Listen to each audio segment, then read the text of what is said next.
I actually forgot to put in the presentation that I need to present myself. So I'm a graduate here from the master program in logistics from 2018, and my name is Vinny.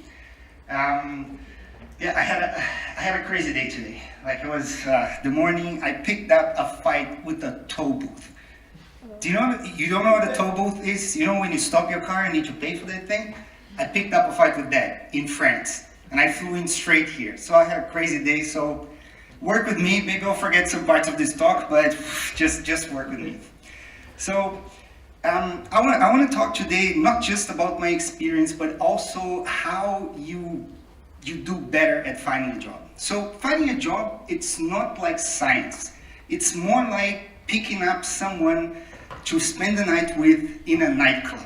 Yeah, it sounds weird, but it's exactly like that. You have a lot of options, but you also want to avoid not picking up the first one you see or the most convenient, because you really don't want, yeah, it's true, isn't it? So, you know why? Because you don't want to have that feeling on the next days of trying to get rid of that.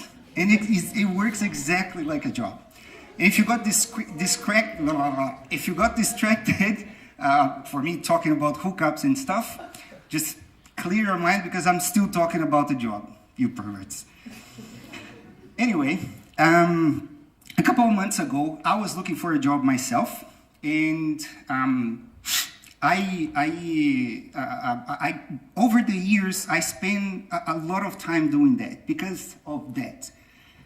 I worked for 7 different companies in 14 years. So as you can see, I didn't stay a long time in any of those companies. That meant I was constantly looking for a job. And that also meant that I gathered a lot of experience in building CVs and preparing for interviews and all that comes along with the job search. I had some incredible experiences too, because I had the opportunity to interview in 4 different languages. I interviewed while driving. I interviewed while packing on the day I was coming back to Germany. And the most interesting of them all, I started an interview in English. We talked in Portuguese a little bit in the middle. I'm Brazilian, by the way, so I do speak Portuguese.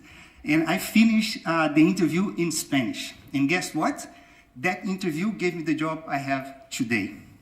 So very interesting. So there are a lot of people out there that have no idea how to job search. And because of that, and because of my experience, I decided to help those people. So now I am writing a book about it, and I'm also building my career coaching business to help those people, okay?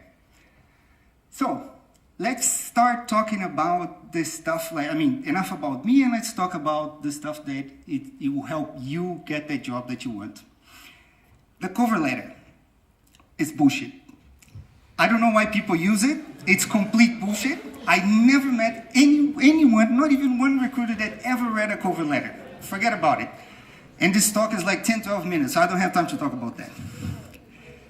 The CV. I know the Germans are freaking out, cover letter. No, don't do it, don't do it. If they ask you for a cover letter, just tell them, I don't want to work for you.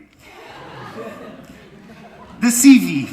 The CV can be a very simple thing. People complicate it, but can be a very, very simple thing. All you need to understand for the purpose of this talk is that this is not okay.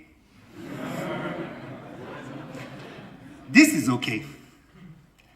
This is boring. This is exciting. That's all you need to know about CVs, okay? Now, let's start talking about the real important stuff. How to apply for jobs. And I have 3 ways of applying for jobs for you guys today. First one, the tailored CV. That's the one that everybody does it and brags about it. I did everything they told me in that workshop. I went ahead and prepared one different CV for every position I applied. Again, bullshit. It doesn't work that well. You think you work that well. I don't know if I'm allowed to swear that much here, but I don't care. Yeah. See, you started it. You started it. It doesn't work that well, people. Why? Because HR people, they don't have time for that. They don't have time to go through all the details on your CV, okay? So, do you know how it works when you apply online? that's more or less how it works. You send a CV online, it goes through a system, that system checks your wording. If you don't have the right words, rubbish bin or trash can.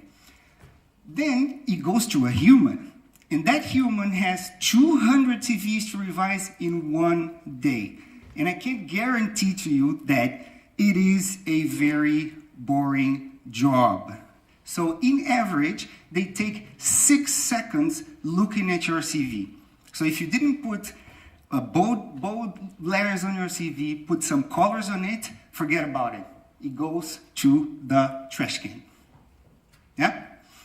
So I'm talking about colors because humans, I'm a human, right? So we assimilate with pictures and text much better than letters, okay?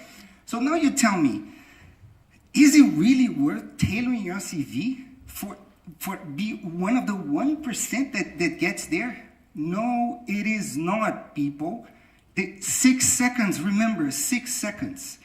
But if it's gonna keep you from playing Candy Crush on your phone, absolutely, tailor your CV, okay? The second way I wanna talk to you about is something called the machine gun. And I bet everybody here knows what I'm talking about. You sit on your computer on a day and you apply for 30 positions aimlessly. Or, like the Mexicans like to say, a lo pendejo. Yeah, see? There's some Mexicans here, right? Yeah. But, I kind of have to love Mexicans because my girlfriend's Mexican. Where is she? Hey, babe.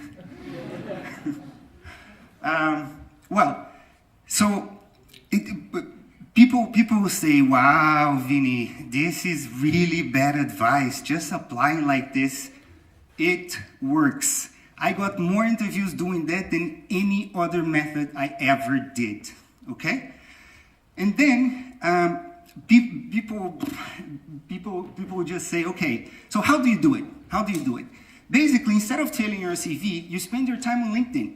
You spend your time just building up a very detailed profile. Then you cherry pick from what you wrote there and build a very good one-pager CV, go on LinkedIn, easy apply, and fire away. And then people will say, Vinny, why would I apply for a position that I know I'm not gonna get hired? It is not up to you. It's up for the company to decide that. So just apply. Of course, if you're in logistics, please don't apply to be an art director or something, but you know what I mean. So the third way of applying for jobs is simply don't apply, network. So did anybody here already hear about the inner circle? Really? None of you? What about this? Do you know that? Oh, even the colors are different. No? Really? So 70% of the positions, they are non-advertised. There are positions that you don't see online. And you can only tap into that through networking. So it's pretty clear that this is the best way of getting a job. But then I get people coming to me and say, Nini, I have no idea how to do that. I don't know how to talk to strangers. Well, yeah, trust me. I heard that not once, not twice, but a couple of times. So if you're afraid of going networking or doing this kind of things, just reach out to the people that are close to you, your friends, your family first. Because maybe they don't have a job for you. Obviously, most of them won't have a job for you. But they will know someone that knows someone that knows someone that might find you an opportunity. All right? Now, if you made it this far, and you're still concentrated, and unlike my girlfriend, you actually listen to me, you're gonna get an interview at some point. Yeah, you laugh, yeah. So you're gonna get an interview. First of all, don't freak out. People freak out, oh, I have an interview, I don't know what to do. Don't freak out. I'm gonna tell you 3 things that can help you go through that interview and get the job and be successful. First of all, know your CV better than you know your mother's birthday. And if you don't know your mother's birthday, you have bigger problems than a job interview, man. Yeah. What do I mean? One of the most important parts of a CV is to tell a story. And you need to know that story very, very well. Because you need to actually study your CV. You need to study your CV better than you studied for that analytical methods exam that you guys probably had.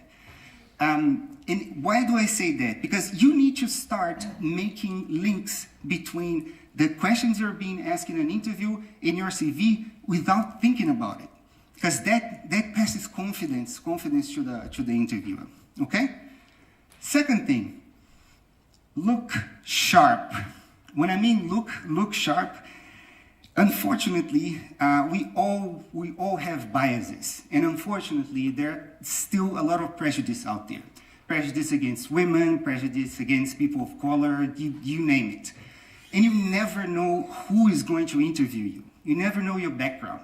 So you want to try to eliminate, by all means, anything, your interviewer to analyze you before you open your mouth. So you need to understand that this looks good or even fabulous, but for a night out, not an interview. So if you get a very experienced interviewer, they will be able to analyze you like Sherlock Holmes.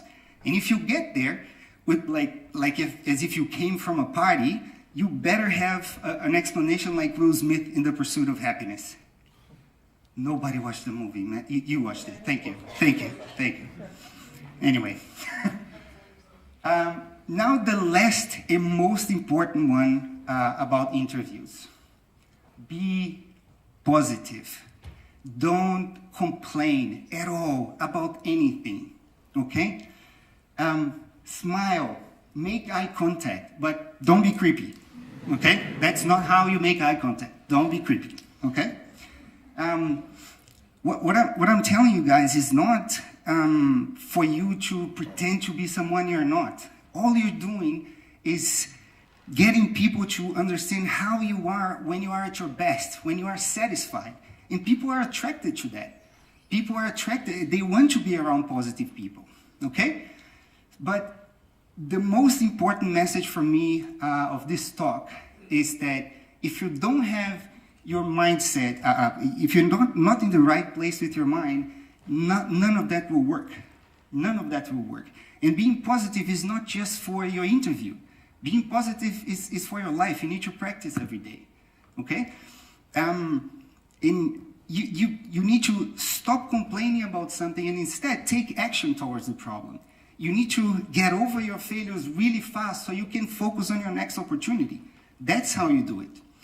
And look, you're gonna get more rejections than invitations for interviews. And if you are in the right mindset, you can get over your frustrations and keep your focus on your goal, which is to get that job. So the last thing I want to leave you guys with is when you're looking for a job, your life doesn't stop. Just keep your rituals. Go to the gym all the same. Go out with your friends. Go party on the weekend. Just have a normal life. And stop being so harsh with yourself and go get the job that you want so bad. Thank you.